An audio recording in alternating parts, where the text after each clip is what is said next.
हरिः ओम्। नमस्ते रुद्रमन्यवौतो तैकवे नमः बाहुभ्यं मुतते नमः। नमोस्तु सरपेभ्यो ये के च पृथिवीमनु ये अंतरिक्षे दिवितेभ्यो शरपेभ्यो नमः। सभी देश प्रेमियों को, सभी देशवासियों को, सभी सनातन प्रेमियों को, भागवत प्रेमियों को नाग पंचमी के पावन पर्व पर जय जय श्री राम, हर हर महादेव।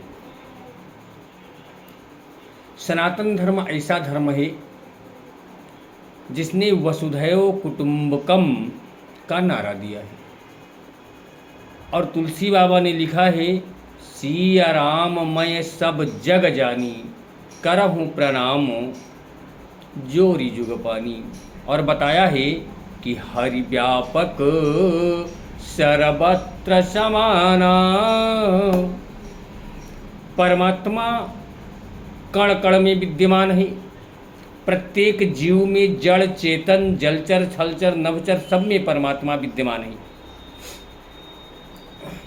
हम प्रत्येक जीव में परमात्मा को देखते हैं।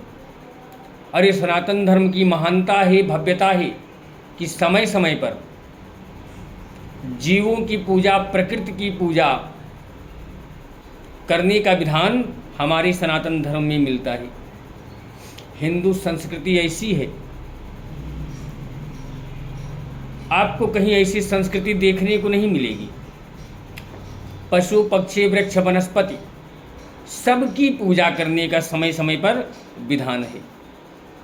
हमारे यहाँ गाय की पूजा होती है बहुला चौथ में। गाय का पूजन करती हैं बहनें, हमारी महिलाएं।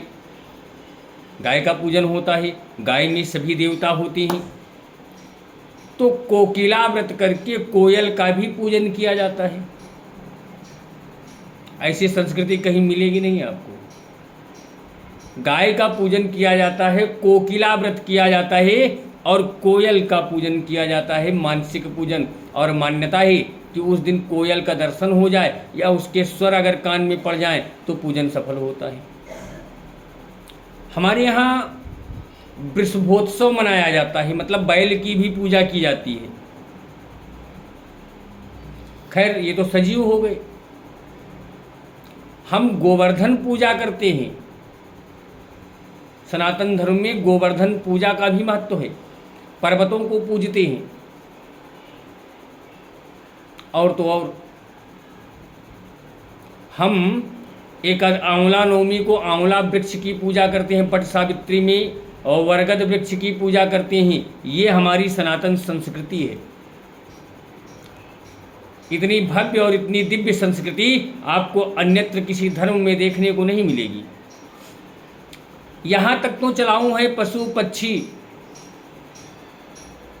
वृक्ष वनस्पति का पूजन तो चलाऊं है, लेकिन जब हम नाग पूजा करते हैं तो मन में एक भ्रम उत्पन्न होता है, एक भय उत्पन्न होता है कि नाग जो मानव जो जाति के लिए घातक होता है, आखिर हम उसकी पूजा क्यों करते हैं। और जब हम नाग पूजा करते हैं तो यही सनातन संस्कृति अपनी विशिष्टता की पराकाष्ठा तक पहुंच जाती है कि हमने प्रत्येक जीव में परमात्मा का अंश देखा है। तो नाग का पूजन आखिर क्यों होता होगा, मन में ही विचार उठता है। तो कुछ लोग तो ये कहेंगे नाग से डर लगता है, इसलिए नाग का पूजन करके उनको मनाने का प्रयास करते हैं। लेकिन हमारी सनातन मान्यता ये नहीं है। हम भय के कारण किसी का पूजन नहीं करते हैं। हमारे वेदों ने नाग को देवता के रूप में स्वीकार किया है और कहा है, नमोस्तु सर्पेभ्यो ये के च पृथ्वी मनु ये अंतरिक्षे दिवितेभ्यो सर्पेभ्यो नमः। हमारी सनातन संस्कृति नाग को देवता के रूप में मानती है। भय के कारण पूजा नहीं होता है।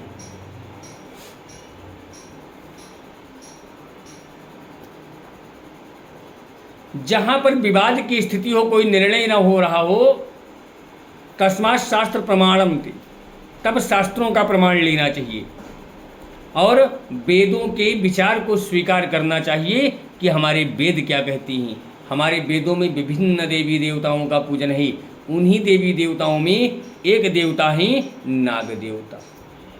तो नाग देवता का पूजन कब किया जाए? पवित्र श्रावण का महीना चल रहा है, प्रत्येक दिन कोई न कोई पर्व, कोई न कोई त्यौहार पड़ रहा है। इसी क्रम में श्रावण शुक्ल पंचमी को नाग पंचमी या भ्रातृ पंचमी के नाम से भी जाना जाता है। नाग पंचमी के दिन सर्पों का पूजन, नाग देवता का पूजन किया जाता है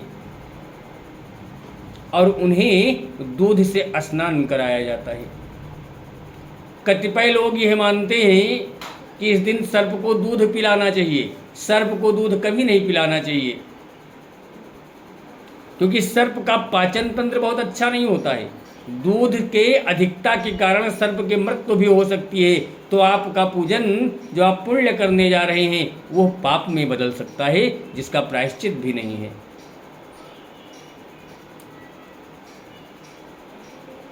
नाग पंचमी को ही नाग पूजन क्यों किया जाता है? एक कथा ऐसी सुनी है हमने कि वाराणसी में, काशी जी में एक नाग कुआं है। जब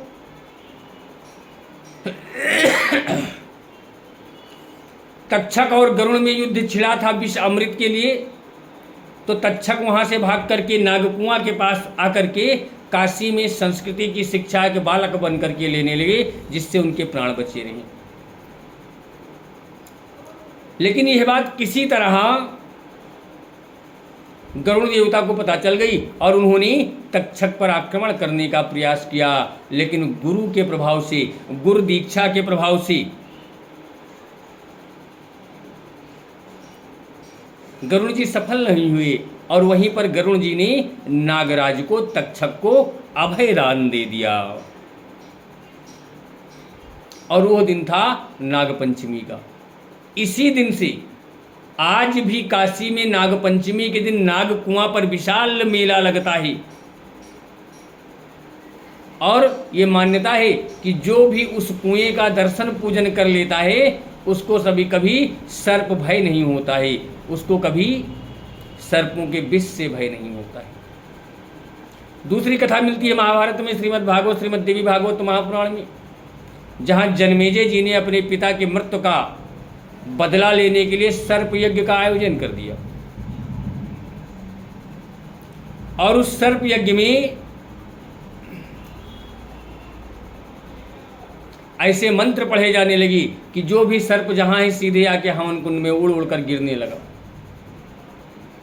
तब आस्तिक मुनि ने सर्पों पर दया करके जन्मेजय को वह यज्ञ करने से रोका और सर्पों को अभय प्रदान किया। वह दिन था नागपंचमी का। इसीलिए नागपंचमी के दिन भगवान शिव का पूजन और उनके गले में विराजित नागराज का पूजन करने का विधान है। इससे कहते हैं भारत कृषि प्रधान देश है, किसानों का क्या मतलब है? जो पूजा पाठ करता है वो करे। तो प्यारे, किसानों का सबसे बड़ा सहायक अगर कोई है तो वो सर्प है। खेतों में अनेक प्रकार के जीव जंतु होते हैं, चूहे लग जाते हैं जो फसल को नष्ट करते हैं, और सर्प खेतों में घूम घूम करके उन सर्पों से, उन जीव जंतुओं से किसान के फसल की रखवाली करता है, उनको दंड देता है, प्राण दंड देता है और खा लेता है। इस प्रकार किसान के फसल की रक्षा भी होती है। लोग कहते हैं सर्प डस लेते हैं। प्यारे, सर्प कभी अकारण नहीं डसते हैं। जब तक उनको ये नहीं लगता कि हमको हमारे प्राणों का भय है, तब तक सर्प किसी को डसते नहीं हैं। नागपंचमी का पूजन कैसे किया जाए? प्रातःकाल उठ करके स्नान ध्यान करके नित्य कर्म से निवृत्त हो जाए। नित्य कर्म मतलब जो पूजन पाठ करते हैं उससे आप निवृत्त होकर के अपने घर को गाय के गोबर से लीपें। अब तो घर घर में फर्श है तो पोंछा लगाकर साफ कर ले। और उसके बाद पकवान बनाएं, पूरी, कचौरी, सेवई, गुझिया, जिसके यहाँ जो बनता हो, जो परंपरा हो। और नाग देवता का दीवाल पर गेरू से पोत करके कोयले से आकृति बनाएं उनकी, और वहाँ नाग का पूजन करके भोग लगाएं।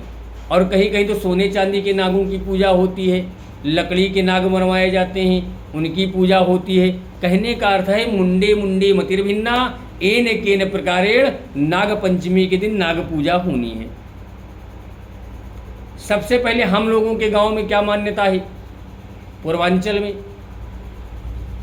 सुबह स्नान करके भीगे वस्त्रों सहित कटोरे में दूध लेकर, गिलास में दूध लेकर जंगलों में जाकर जो सांप की बाम्बियां होती हैं उन बाम्बियों में दूध डाला जाता है, भगवान शिव के ऊपर शिवलिंग पर दूध चढ़ाया जाता है, तब आकर पुनः स्नान करके वस्त्र बदले जाते हैं। नाग पंचमी के दिन अगर संभव हो तो नाग देवता का दर्शन अवश्य करना चाहिए, इससे आपके पाप नष्ट हो जाते हैं। और जब पूजन करें तो एक माला नाग देवता की जरूर जपें। मंत्र हम बता रहे हैं, ओम कुरुकुल्ले हुम फट स्वाहा। ओम कुरुकुल्ले हुम फट स्वाहा, इस मंत्र का जप करें। 11 बार करें, 21 बार करें, हो सके तो एक माला कर लें। नाग पंचमी के विषय में कई कहानियाँ, कई कथाएं प्रचलित हैं। अपने अपने क्षेत्र के अनुसार उन कथाओं का, उन कहानियों का संदर्भ ग्रहण करें और नाग पंचमी के दिन भगवान शिव का पूजन करते हुए नाग पूजा, नाग दर्शन अवश्य करें। जय जय श्री सीताराम। हर हर महादेव।